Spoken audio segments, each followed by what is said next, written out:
아르테미시아 젠틀리스키는 아까 말씀드렸듯이 17세기에 활동했던 바르코 예술의 대표적인 여류 화가입니다. 선생님들 그 미술사에서 바르코 미술 하면은 예전에 교과서에서 배웠던 거 이렇게 회상해 보세요. 바로코, 로코코 미술 배웠죠. 르네상스가 지나면서 매너리즘이라는 한식을 잠깐 거치면서 바로코 미술이 꽃을 피는데요. 이 바로코라는 단어가 일그러진 진주라는 뜻이에요. 그렇게 바로코 하면은 그 예술 양식으로 많이들 저기 보면은 막 이렇게 화려하게 막 나타나는 그런 건데, 그림 속에서는 굉장히 바르코 미술은 굉장히 강렬하게 빛을 이용해서 주제만 강조하는, 배경을 많이 이렇게 생략하고 빛으로서 주제를 강조하는 그림으로 해서 르네상스 시대에 활발하게 폈던, 자세히 설명하면서 뭔가를 보여줬던 그런 것으로부터 새로운 장르로 발전하는 게 바로크 미술인데요. 그 바로크 미술의 대표 주자가 실질적으로 누구냐면은 미켈란젤로, 그 사람 이름도 미켈란젤로예요. 근데 미켈란젤로 부오나로테라고 해서 우리 그 천지창조 만들고 치유의 심판하고 해서 워낙 유명한 그 미켈란젤로하고 동명이인이다 보니까 이 사람은 미켈란젤로 메디시타 카라바조라고 해서 카라바조에서 태어난 미켈란젤로인데, 실질적으로 우리가 지금 통용되는 것은 그 동네 이름인 카라바조를 작가로서 우리가 통용을 해요. 그러니까 그 미켈란젤로와 구분하기 위해서 통용을 하는 거겠죠. 바로 그 카라바조가 바르코 미술의 포문을 연다고 생각하시면 됩니다. 대표 주자로 카라바조에서 바르코 미술이 활짝 이렇게 펼쳐지게 됐는데, 그 카라바조하고 아르테미시아하고는 한 20년 차이밖에 안 나요. 그런데 바르코 시대의 그 전성기에 활동했던 작가인데, 이 아르테미시아는 실질적으로 아버지가 화가였어요. 아버지 오라치오 젠틀리스키라는 아버지가 그 당대에 굉장히 유명한 화가였고, 그 당시에는 우리가 이제 대부분의 그림의 주제가 신화하고 종교였잖아요. 신화와 종교를 모티브로 해서 다양하게 표현을 하는데, 그 오라치오 젠틀리스키의 작품이 실질적으로 미술사 이렇게 책을 보다 보면 성서나 신화 이렇게 표현한 작품으로 자주 만날 수가 있어요. 그만큼 당대 유명한 화가였었어요, 아버지가. 오라치오 젠틀리스키라는 아버지가. 근데 아르테미시아 태어나고 나서 유년기에 돌아가시는데, 그러니까 집안은 일단 유명한 그 화가의 집안이다 보니까 집안 자체는 굉장히 부유했다고 합니다. 그런데 이제 아버지가 그림을 가르친 거죠. 아르테미시아한테 그림을 가르치고 조수로서 쓴 거죠. 그러다가 이제 아버지의 이제 그 당시는 여자들이 물론 그림을 그렸지만 정식으로 어떤 학교에 들어갈 수가 없었고, 안 그러겠어요? 여성의 어떤 그 지휘권은 실질적으로 여성의 참정권이 1950년대 정도에 나왔나? 아마 굉장히 늦게 나오잖아요. 그럴 정도로 여성은 실질적으로 많이 이렇게 사회적 구조 안에서는 대접을 못 받던 시절이었죠. 그랬는데, 그러다 보니까 그 친구의 동료 화가겠죠. 아버지의 친구 동료 화가였던 아고스티노 타시라는 사람에게 이 아르테미시아를 개인 교습을 시킵니다. 근데 아르테미시아라는 그 영화가 나왔는데, 제가 영화를 이렇게 짤로 돌아다니는 걸 보다가 그걸 좀 영화를 보려고 찾는데 못 찾겠더라고요, 저는. 그래서 아직 짤로 돌아다니는 것만 봤는데, 거기서 봤을 때 이 타시가 아르테미시아한테 이렇게 가르치는데 원근법에 대해서 이렇게 가르치면서 그림을 새롭게 볼 수 있는 방법을 사사를 하더라고요. 그러니까 아르테미시아한테는 어떻게 보면 세 명의 스승이 있는 거는 마찬가지예요. 그러니까 카라바조의 그 바로크적인 기법, 빛을 이용해서 그림을 그리는 그 바로크적인 기법을 키아로스코포죠. 예, 그것을 배웠고 양식사적인 측면에서 그 다음에 아버지로부터 배우고 이 타시한테도 배우고 그랬는데 워낙에 출중한 재주를 갖고 있었기 때문에 굉장히 10대부터 이렇게 이제 각광을 받았던 것 같아요. 그랬는데 바로 그 아구스티노 타시라는 그 스승으로부터 강간을 당합니다. 근데 짤로 돌아다니는 영화를 보니까 거기에는 강간을 당했다기보다는 둘이 사랑하는 걸로 나오는데 그건 그야말로 17세기에 돌아가서 물어보지 않는 한 어떻게 우리가 알겠어요. 어떤 관점으로 해석하느냐는 각자의 몫인 거죠. 그런데 90% 이상은 영화 외에 나머지 90% 이상은 아르테미시아에 대해서 소개하는 여러 가지 정보에서는 강간당한 걸로 나옵니다. 그러니까 이제 그렇게 강간을 당하니까 고발을 해요. 아버지하고 아르테미시아가 고발을 하는데 고소를 하는 거지. 고소를 했는데 이것이 정말 강간인지 아닌지를 알기 위해서 엄청난 고문도 좀 당하고, 그러니까 정말 수치스러운 일들도 이렇게 이제 처녀인지 아닌지를 확인하기 위해서 그 음부를 이렇게 보고 뭐 이러는 아주 수치스러운 일을 당하면서 결국에 가서는 그 상황에서 17살이에요, 그때가. 17살, 한참, 아무리 재능이 좋고 어떠고 해도 한참 그 소녀잖아요. 그 소녀가 그런 모진 고문과 수치를 당하고서 정작 근데 증명은 됐어요. 그래서, 타시에게 2년형의 선고가 내려져요. 그런데 그 2년도 그 깜빵에서 제대로 살지를 않아요. 아버지도 거기에서 얘가 빠져나오는데 동조를 하고 또 유명한 그 재력가들이 합류를 해갖고 2년도 채 살지 않은 채 결국 타시는 감옥으로부터 나온다고 합니다. 요즘에 일어나는 여러 가지 일과 크게 다르지 않을 것 같죠? 네. 어쨌든 그렇게 말도 안 되는 상황이 벌어졌는데 이제 아르테미시아는 그 당시에는 이제 그 몸으로는 처녀였지만 그렇게 처녀가 아닌 몸이 돼서는 결혼을 할 수 없는 상황이 된 거죠. 그러다 보니까 아버지가 돈이 많았으니까 지참금을 잔뜩 챙겨갖고 피렌체에 있는 또 그 어떤 조금 유순한 그 남자한테 시집을 보냅니다. 그 남자, 그러니까 아르테미시아의 그 남편 이름이 에란토니오라는 사람이래요. 어쨌든 그 그 사람한테 시집을 보내서 로마에서 피렌체로 가게 돼요, 아르테미시아가. 근데 워낙 출중하다 보니까 피렌체에 가서 그 피렌체는 굉장히 자유스럽고 여러분들 여기저기에서 그 사람 아이엔즈에서도 요즘에 그 메디치 가문에 대해서도 소개를 하고 그러셨죠. 손경 교수님인가 선생님께서 바로 그 메디치 가문에서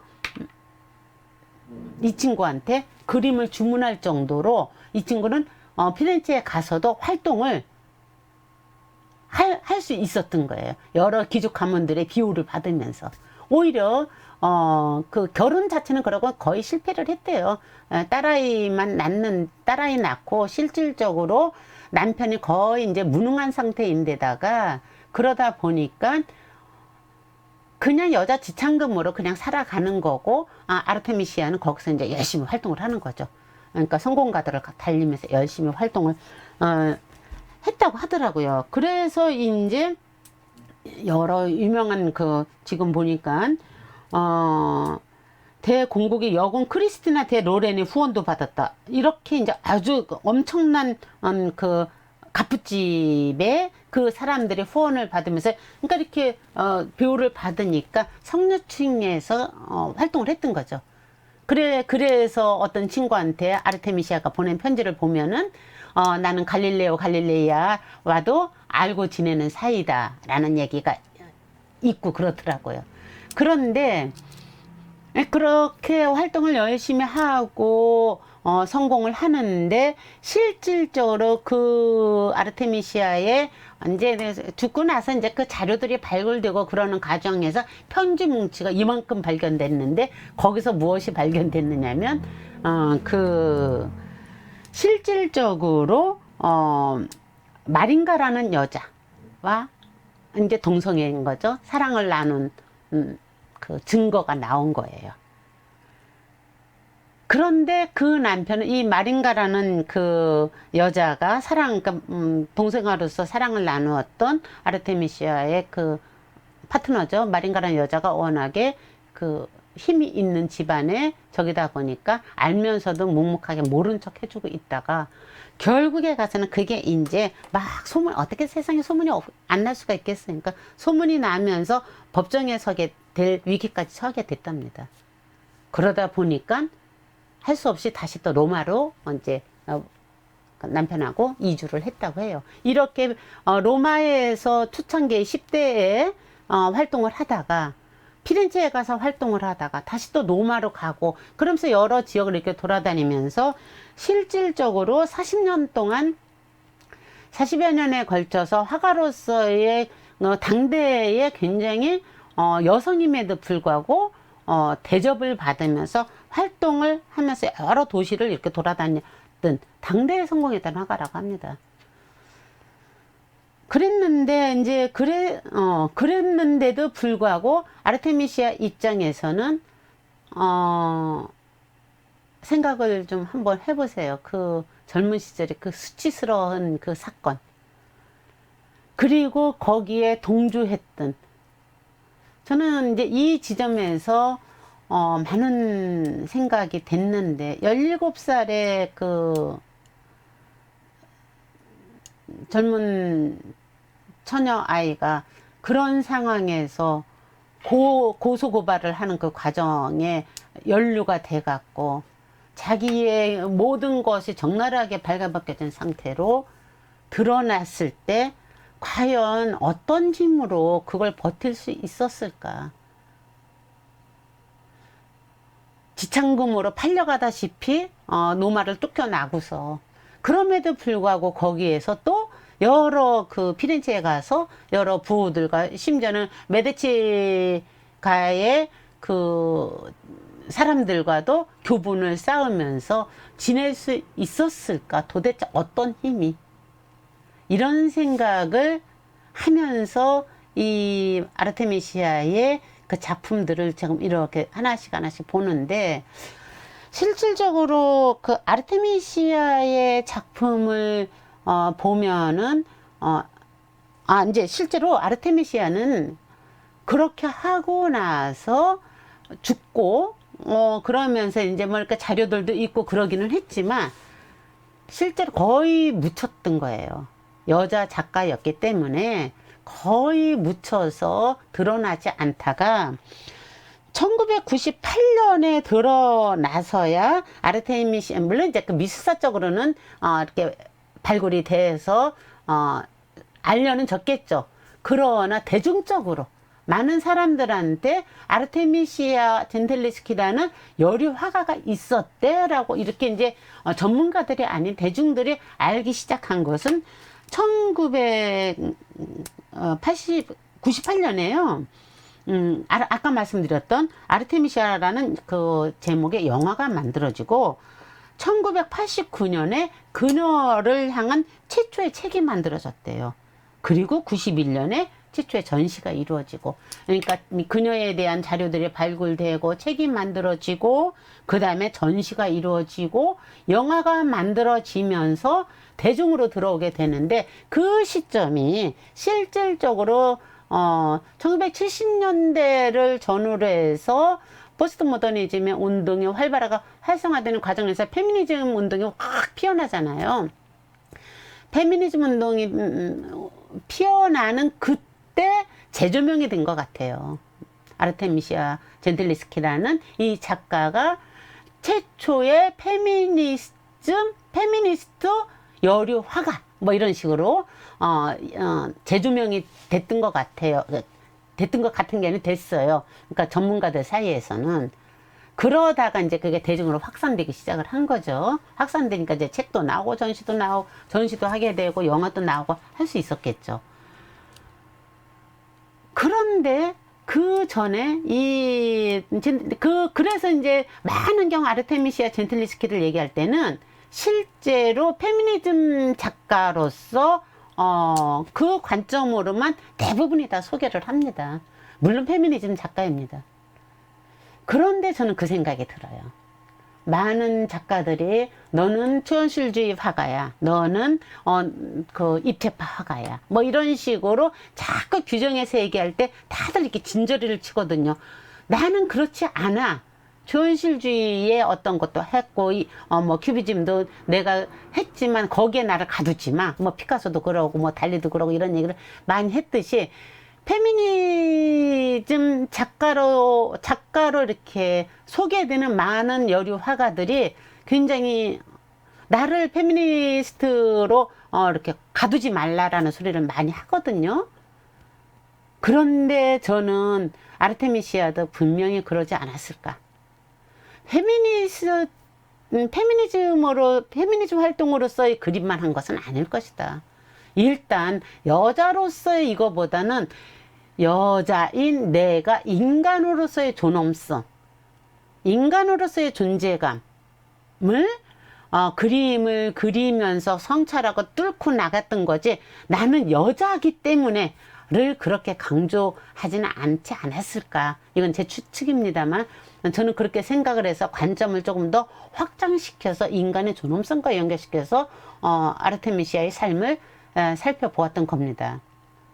그랬는데 그 아르테미시아가 이런 얘기를 해. 어떤 그 편지 내용이었던가 그런 데서 나는 여자가 무엇을 할 수 있는지 보여줄 것입니다. 이런 말 때문에 이제 페미니즘을 이렇게 가둬놓는데, 이런 얘기를 하잖아요. 당신은 한 여자의 영혼에서 시저의 정신을 발견할 것입니다.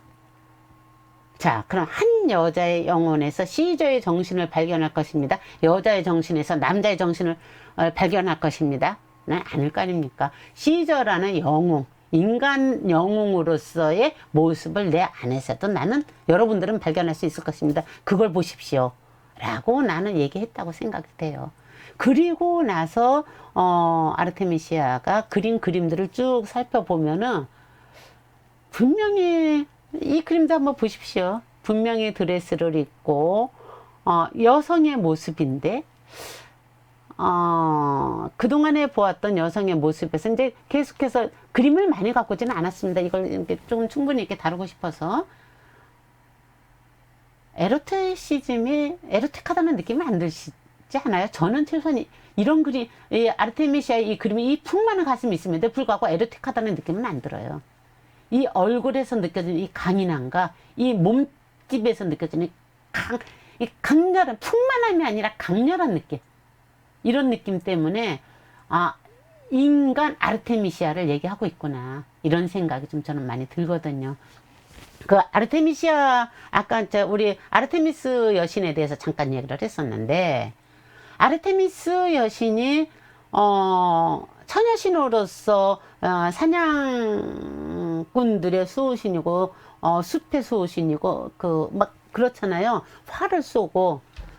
그때 아르테미스 여신이 처녀를 선언하고, 이제 제우스가 이제 인정을 해주고 선언을 했을 때, 그땐 난 여자로서 있겠어 라기보다는 나는 남자의 지배를 받는 신이 아니라 독자적으로 나 자체로 있겠어. 독립선언인 거거든요. 인간으로서의 독립선언인 거거든요. 그런 맥락에서 아르테미시아도 바라봐 주는 게 좋지 않을까. 저는 그렇게 해석을 합니다. 네. 자, 이것도 자화상이고요. 아르테미시아도 이제 자화상을 많이 그리는데, 그 다음에, 이 수산나와 이게 두 명의 장로들, 이런 건데, 제가 이제 제목을 수산나 노인들이라고 좀 잘못 쓴 것 같아요. 두 명의 장로들, 뭐 노인들 뭐 이렇게도 나오는데, 이거는 성경에 나오는 얘기예요. 성경에 나오는, 굉장히 그, 유명한, 갑자기 여기에서 그 유명한 지혜로운 수산나를, 이 수산나가 누구냐면은, 어느 그 귀족의 여인입니다. 귀족의 여인인데, 실질적으로 이게 성경의 다니엘서에 나오는 건가? 우리 저기, 사무리 대표님. 이게 지금 다니엘서에 나오는 거죠? 수산나의 이야기가. 이거 외경에. 그렇죠. 이걸 잠깐 설명을 해주면 갑자기 내가 잃어버린다. 다니엘서 맞나요? 다니엘서인데.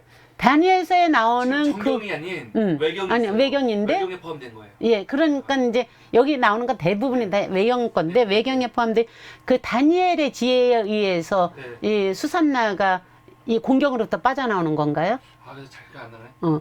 그거는 나도 이걸 좀 이제 찾아봤어야지 되는데, 어쨌든 그거 한번 봅시다.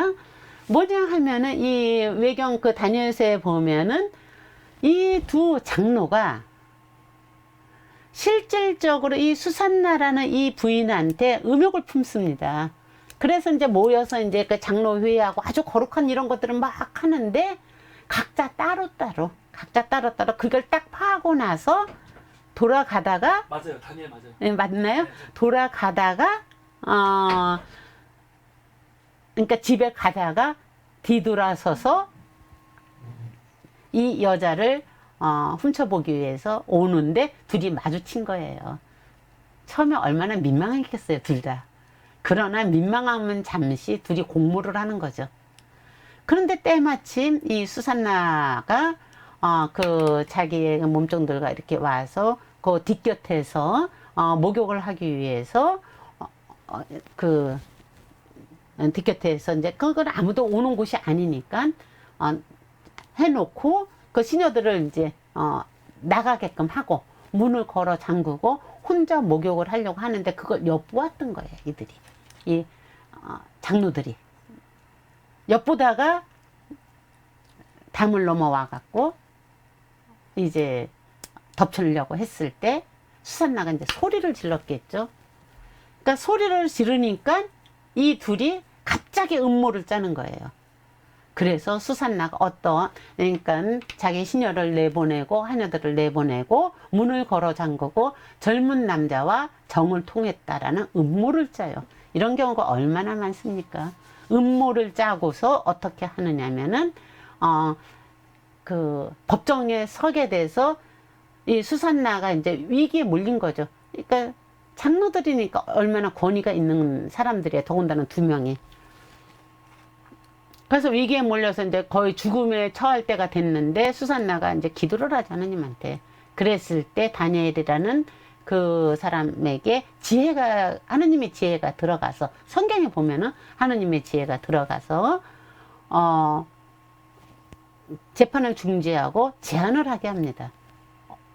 그래서 과연 저 수산나의 변호를 전혀 믿지 않고 이렇게 결론이 나는 게 하느님의 뜻일까요?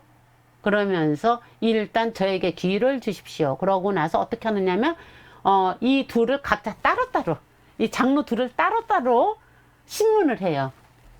그래,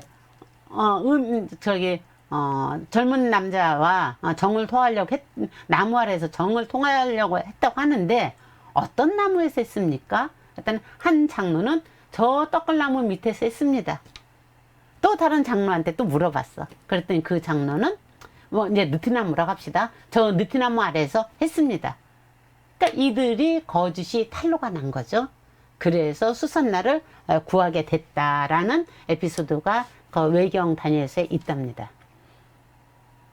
여기에서 우리가 생각할 수 있는 거 많죠. 근데 이게 바로 1610년 17살 때 그려져요. 언제예요? 본인이 그 고문 당하고 강간 당하고 막 괴로움 당하던 그 즈음에 이것을 그린 거죠. 그러니까 이거는 이제 어떻게 보면은 젠틀리스케 본인인 거죠. 그리고 이 둘은 장로가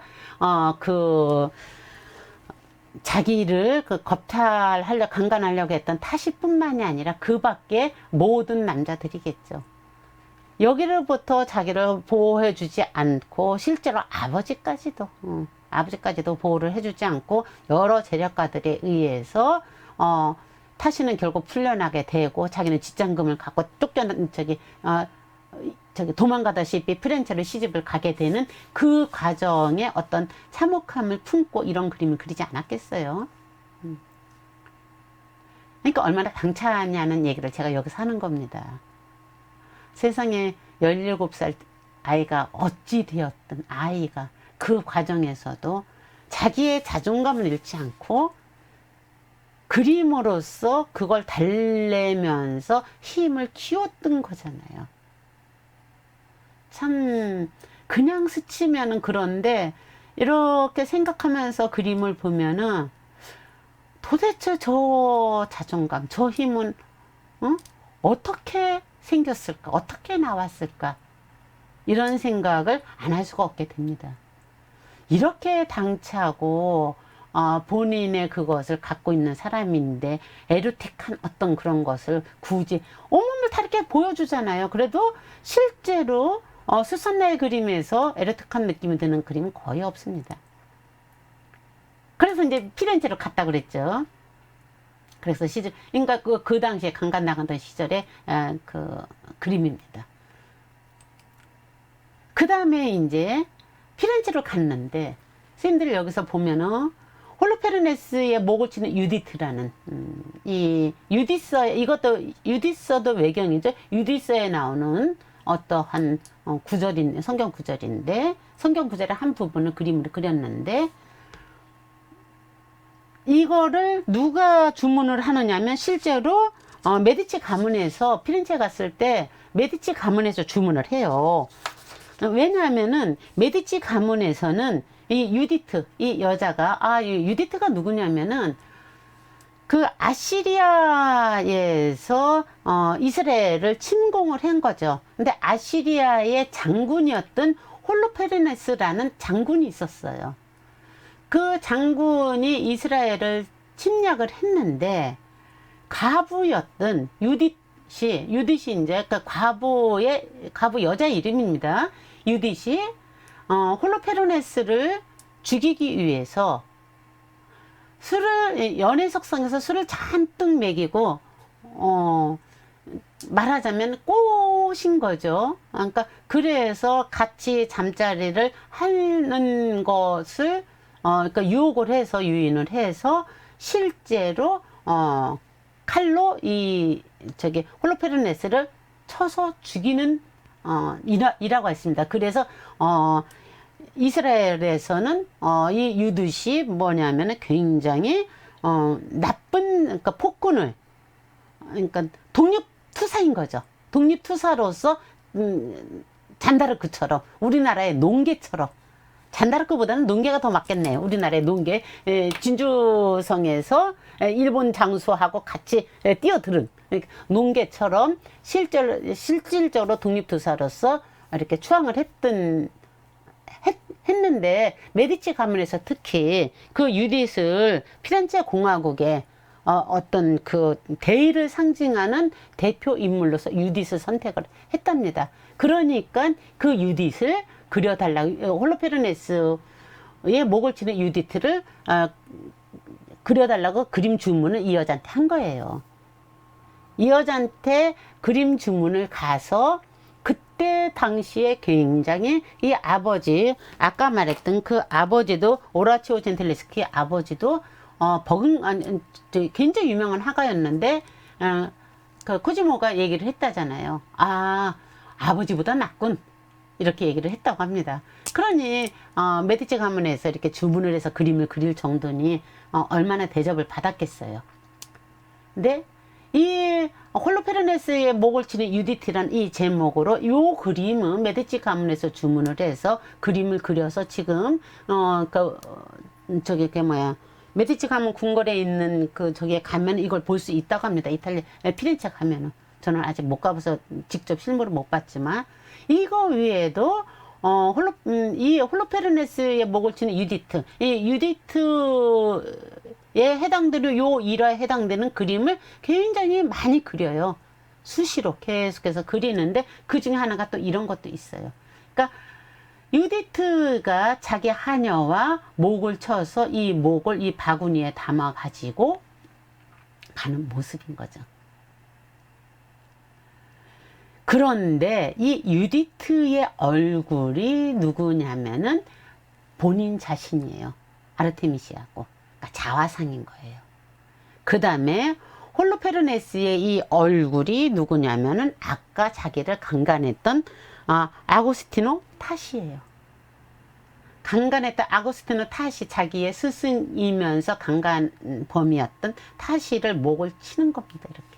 이 그림을 한 번 그리는 것이 아니라 자주 그려요. 끔찍하죠? 그런데 생각해 보십시오. 이게 과연 분노만 갖고 이렇게 그렸을까요?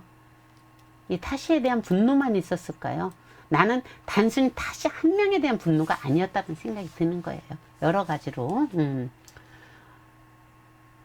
이렇게 홀로페르네스의 목을 치는 유디트는 실제로 아까 메디치 가문에서 자기네들의 대의를 상징하는 인물로서 유디트를 모셨기 때문에 많은 사람들한테 이 그림을 주문을 했고, 많은 사람들이 유디트 그림을 그립니다. 그런데 남자들이 유디트 그림을 많이 그려요. 그거 좀 이따가 우리가 같이 한번 살펴볼 건데, 자, 그거 살펴보기 전에 일단 이거를 한번 자세히 봅시다. 요 그림이요. 아까 거를 다시 본 건데, 제가 아까도 말씀드렸듯이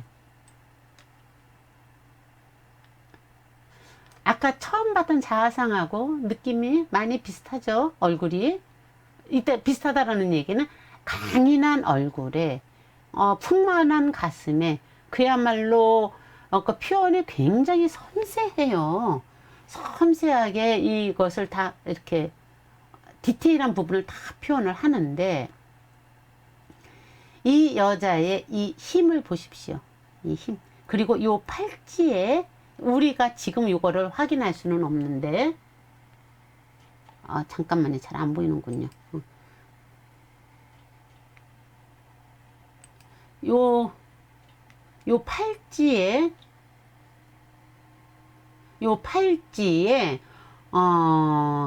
뭐라 그럴까? 아르테미시아 자기 사인이 여기에 다 쓰여져 있답니다. 팔찌에.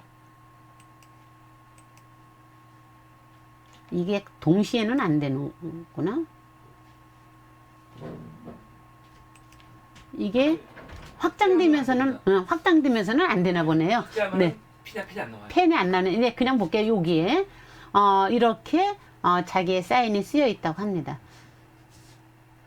아까 제가 바로코 미술의 그 특징으로 카라바조라는 사람이 키아로보쿠스라는 그 기법에 대해서 잠깐 설명을 했는데, 그때 빛을 활용하는 겁니다. 연극 장면의 한 장면처럼 배경이 다 사라지잖아요. 배경이 다 사라지고 어떤 빛이 들어오는 그 방향에 따라서 주제가 강조가 되고, 빛이 안 들어온 부분은 어둡게 표현돼서 마치 연극 장면 같은 느낌이 표현되는 거예요. 여기에서도 마찬가지예요. 이 빛이 이렇게 이런 데는 어둡게 나오고, 여기도 어둡게 나오면서 주제를 굉장히 강조를 하죠. 여기를. 그쵸? 네. 여기에서 이 유디트 본인의 얼굴, 이건 이제 하냐고, 본인의 얼굴에 이게 다부진 느낌을 좀 한번 보세요. 아까 잠깐 봤던 이 타시에 놀래갖고 눈 뜨고 결국 죽게 되는 거죠. 이 모습. 이것을 한번 이렇게 쭉 보시고 이 다무진 느낌에서 이걸 기억하시고 다음 그림을 한번 볼게요.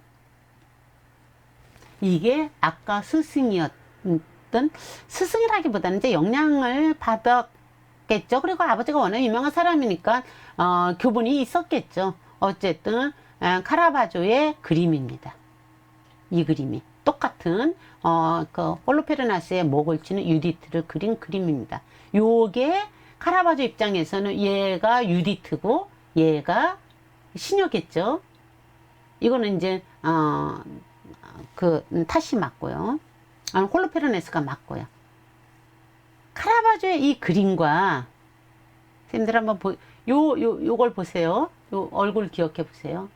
요 그림과 요 그림, 요 얼굴의 느낌을 보면은 정말 너무 다르죠. 여기는 강인함이 느껴지는데 여기에서는 누구 표현하면 이거는 제가 이제 이렇게 정보를 찾다 보니까 그런 얘기가 나오더라고요.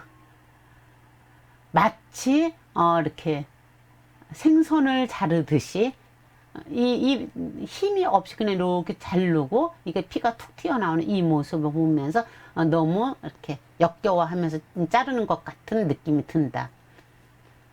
무슨 얘기냐면 이것 또한 굉장히 강렬한 그림인데 실제로 유디트라는 여성에 대한 인식이 남자 카라바조한테는 그냥 여성의 인식이 이랬던 거예요. 그렇게 강렬하게 그림에도 불구하고 그냥 소녀 같은 그냥 여성이에요.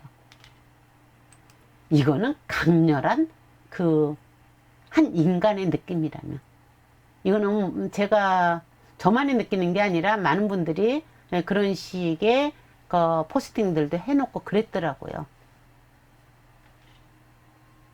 여자에 대한 인식의 차이예요. 이들한테는 유디트가 훌륭한 사람이지만 그냥 본인들이 가지고 있는 여성이라는 어떤 그 모습인데 유디트는 아니 아르테미시아는 본인을 여자로서가 아니라 인간으로서 강인한 어떤 한 사람의 그 분노로서 그걸 표현을 했다라는 걸로 읽어야지 되지 않을까. 저는 그렇게 봅니다. 그 다음에 기타 등등 많은 사람들이 이렇게 그렸는데 이거는 누가 그렸느냐면 그 비너스를 그린 이것도 당연히 그러니까 보티첼리가 그린 건데요. 그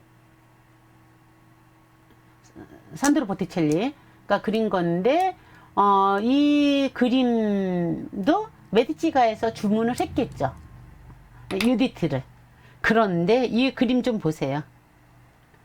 죽이고 간데 시녀가 여기 있네요. 그 홀로페르네스에 이국하고 이런 식으로 이 얼굴 좀 보세요.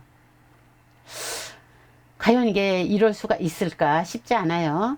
그 다음에 이 느낌 좀 보세요. 죽였는데도 그 여자로서의 그 유연함을 나타내고 죽인 여자가 어떻게 사람을 죽이는 여자의 표현이 어떻게 이럴 수가 있습니까? 이런 눈빛과 이런 포즈가 나올 수 있습니까? 심지어는 대박은 이겁니다. 이거 구스타브 클림트가 그린 이게 유디트예요. 구스타브 클림트가 그린 유디트를 보면은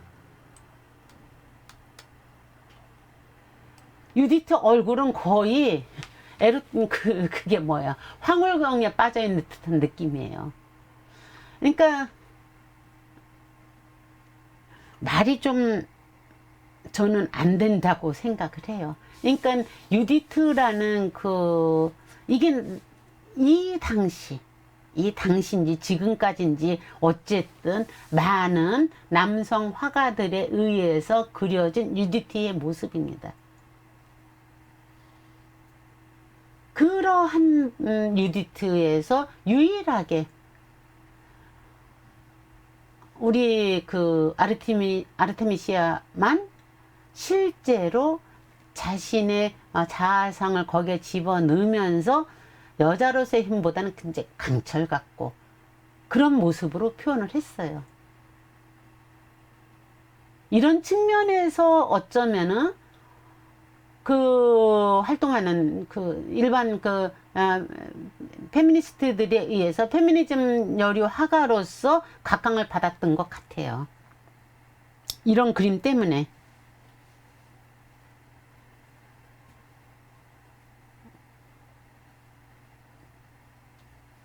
그런데 페미니즘 작가로 각광을 받으면은 자꾸 여성이라는 게 너무 강조돼서 오히려 더 약화되는 느낌이 들어서 저는 인간의 존엄성, 자존감과 연결시켜서 보자라고 똑같은 얘기인데 여자 남자를 가르기 전에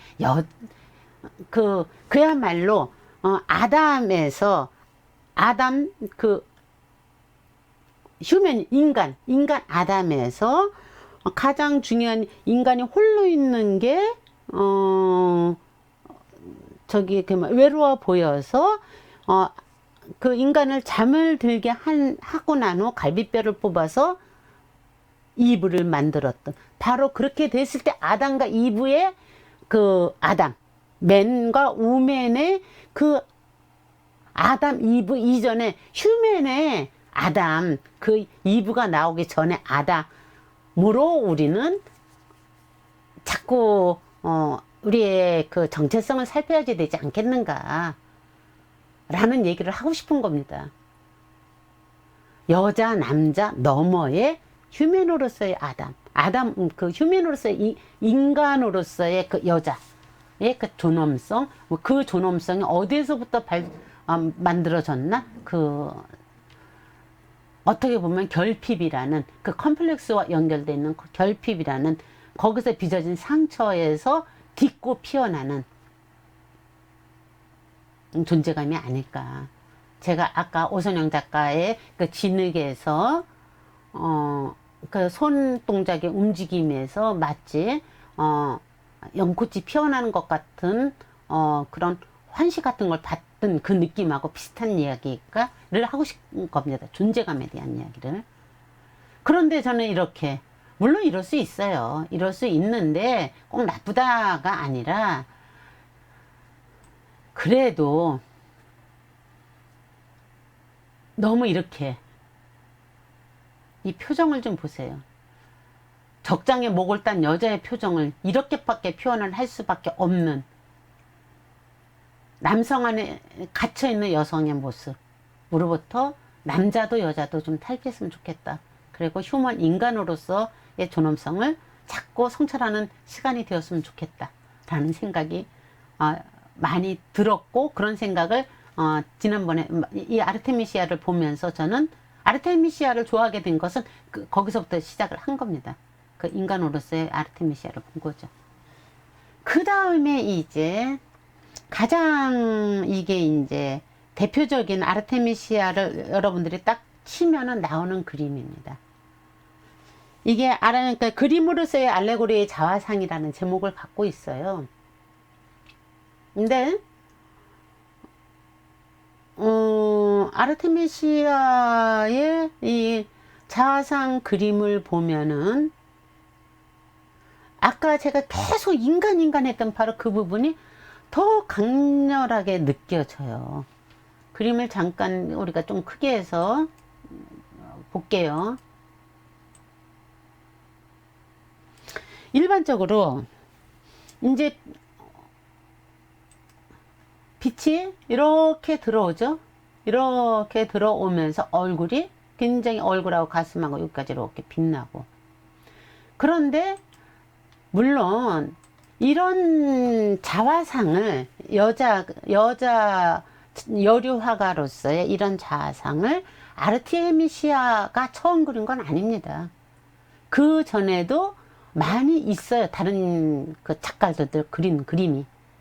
그런데 아르테미시아의 이 작품하고는 굉장히 아르테미시아의 그림이 그들의 그림과 굉장히 다른 점이 곳곳에서 드러나서 많은 사람들이 이렇게 찬사를 보내면서 이 작품을 명화로서 꼽는 건데요. 선생님들 이 작품이 가장 우리들한테 또 아마 많은 사람들한테 소개가 됐던 것이 언제냐면 JTBC에서 손석희 씨가 했던 앵커 브리핑에서 한때 한 2, 3년 전에 우리가 미투 운동으로 미투 사건으로 이렇게 사회가 들썩였던 적이 있었죠.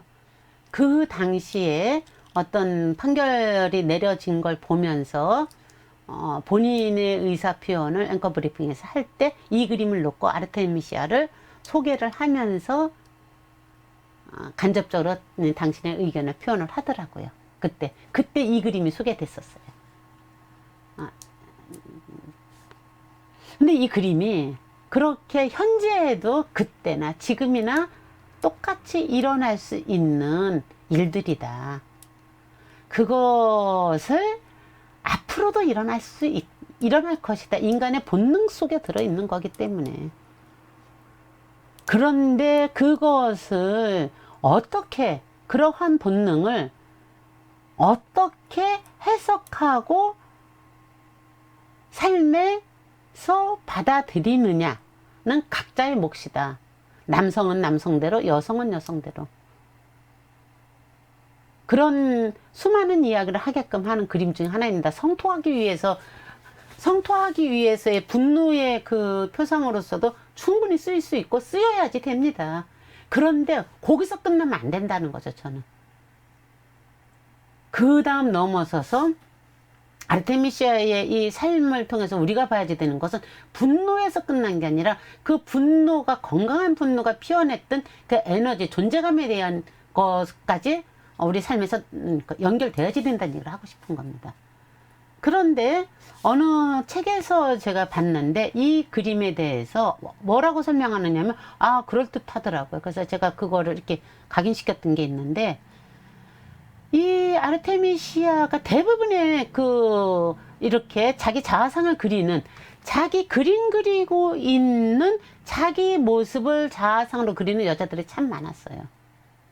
그건 뭐냐면 나 화가야 라는 것을 증명하는 거죠.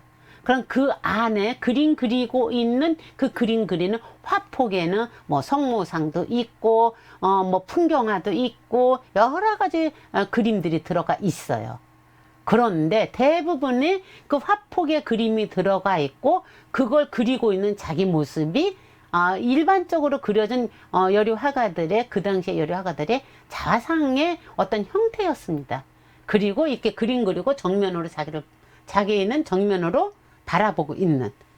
그런데 그거를 깨버렸다는 거예요. 그 구조적으로 깬 것에 대해서 중요하다기보다는 그걸 깨는 심리적인 것을 얘기를 하는 건데 거기에서 이 부분을 어떻게 해석을 했느냐면 어느 외국 작가의 책에서 번역된 책에서 제가 본 건데 아무것도 그려지지 않고 손을 찢겨 세워갖고 뭔가 그리려고 하는데 그 내용이 무엇인지 가늠할 수가 없다. 그 가늠할 수가 없는 것에서 엄청난 큰 에너지로 우리가 각자 상상할 수도 있다.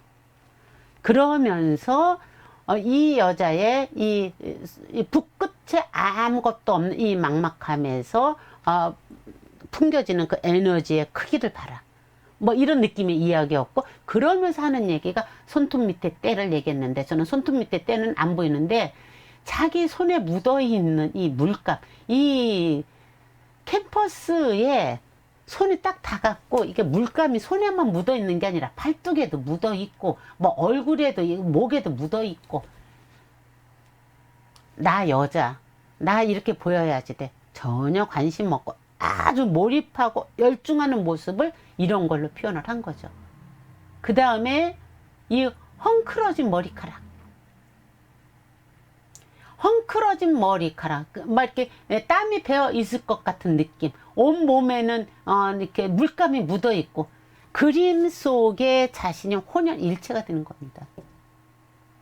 그러면서 나 뮤즈, 그림 그리는 나는 뮤즈야 라는 걸로 표현했다라는 거 해석을 했는데, 저는 그것에 대해서 정말 그렇구나 라고 그 의견을 받아들였습니다.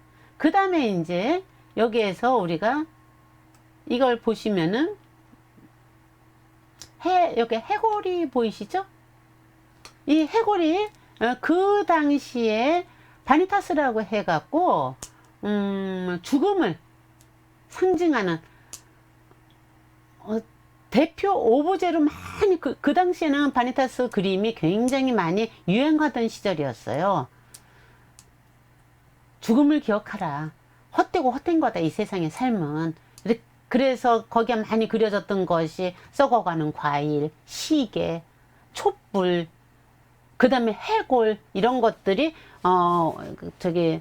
그림 소재 오브제로서 많이 활용이 됐었는데, 바로 그것을 상징하듯이 이 해골 목걸이를 이렇게 하고 있습니다.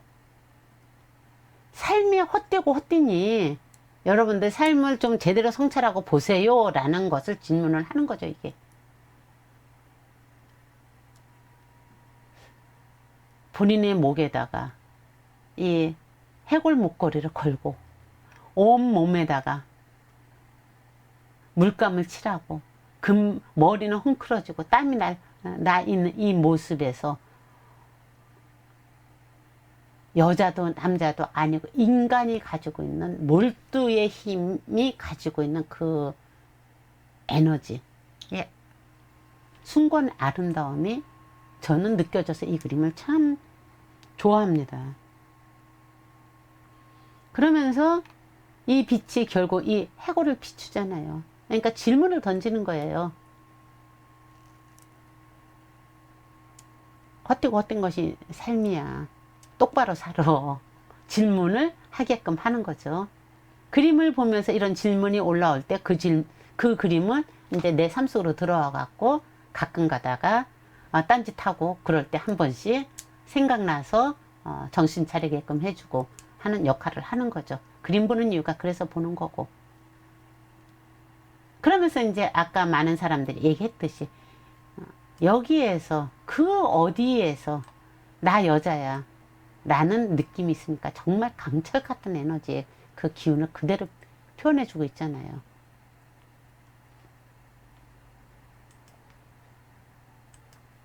그쵸? 한번 잘 보세요. 이렇게 이제 제가 아르테미시아 젠틀리스키의 작품을 이거 외에도 유디트 그림도 엄청나게 몇 점 더 많이 있고, 뭐 성모 마리아상도 그리고 다비드도 그리고 다나에도 그리고 많이 그렸어요. 수산나도 아까 그렸던 그 수산나도 그때 17살 때 그리고 조금 나이가 들어서 다시 아까 말씀드렸죠. 그러니까 프렌체에서 결국은 더 이상 마린가라는 여인과의 그 연문설이 도니까 법정에서 떠들썩하고 그러니까 로마로 다시 갔다고. 로마로 다시 가면서 또 거기에서도 이제 활동을 하기 시작하는데, 본인은 그 로마에서 활동을 하면서 로마 화풍이 마음에 안 든다고 하면서 본인 나름대로 재해석해서 수산나 아까 그 그림 또다시 그립니다.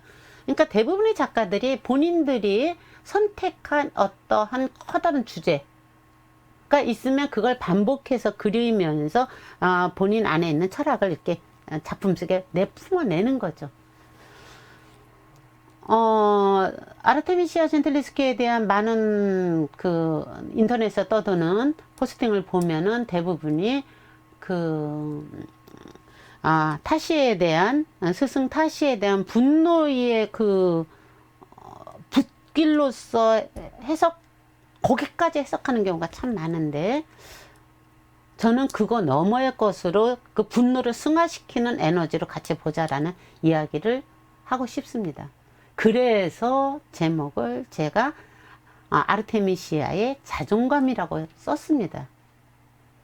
선생님들, 자존감하고 자존심에 대해서 우리가 이야기를 한번 하고 마무리를 좀 하려고 하는데, 마틴 루터 킹이 그 베트남 전쟁을 베트남 전쟁 반대 연설을 할 때 나왔던 굉장히 유명한 문구죠. 우리가 중대한 일에 침묵하면 우리의 삶은 종말을 고하기 시작합니다. 이때 우리의 삶은 종말을 고한다고 했을 때 이 육체적인 삶이 종말이 아니라 인간으로 살지만 인간답지 못하게 사는 것이 결국 종말 아닙니까?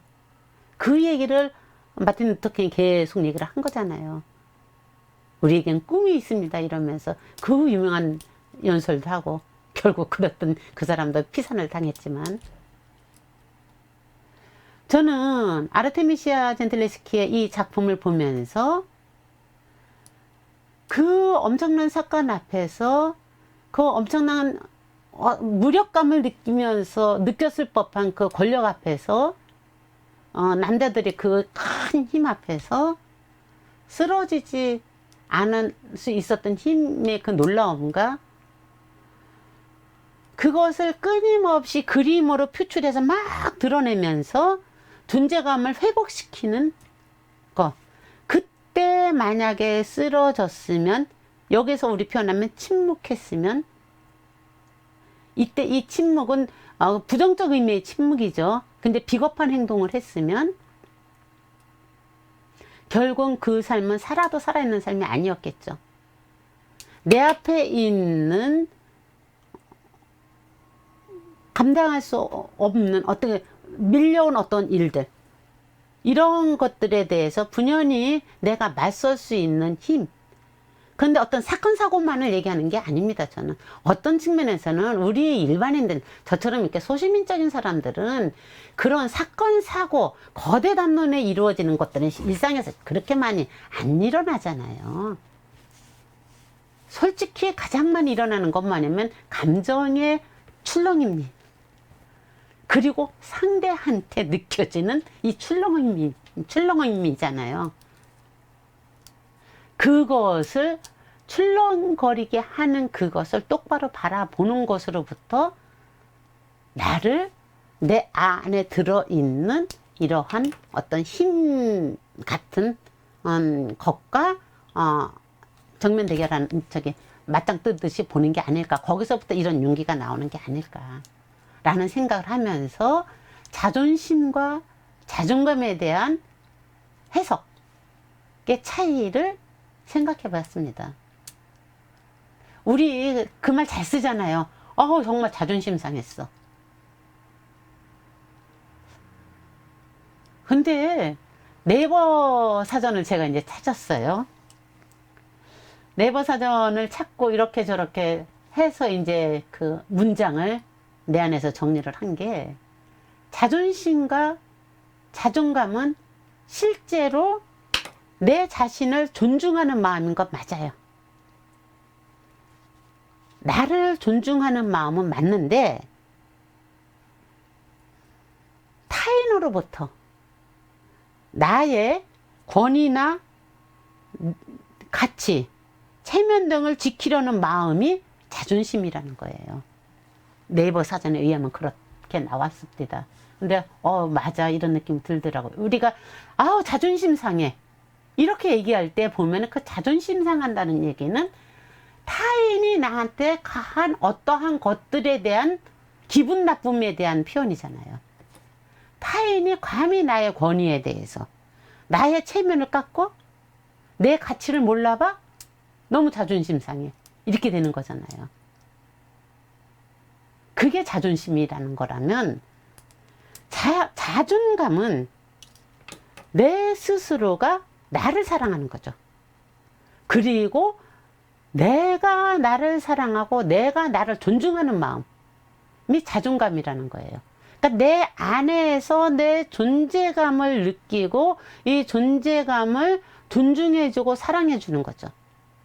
부족하면 부족한 대로, 아프면 아픈 대로 걔를 보듬어주는 힘, 그게 자존감이라는 거죠. 저는 아르테미시아가 정말 자존감이 강한 인간이었다라는 생각이 들어요. 자존감이 정말 강해서 아름다운 사람이었다. 그리고 아름다운 여자였다. 이런 생각이 듭니다. 근데 이 자존감을 갖는다라는 것이 말이 쉽지 그렇게 쉽지 않잖아요. 제가 그림을 보고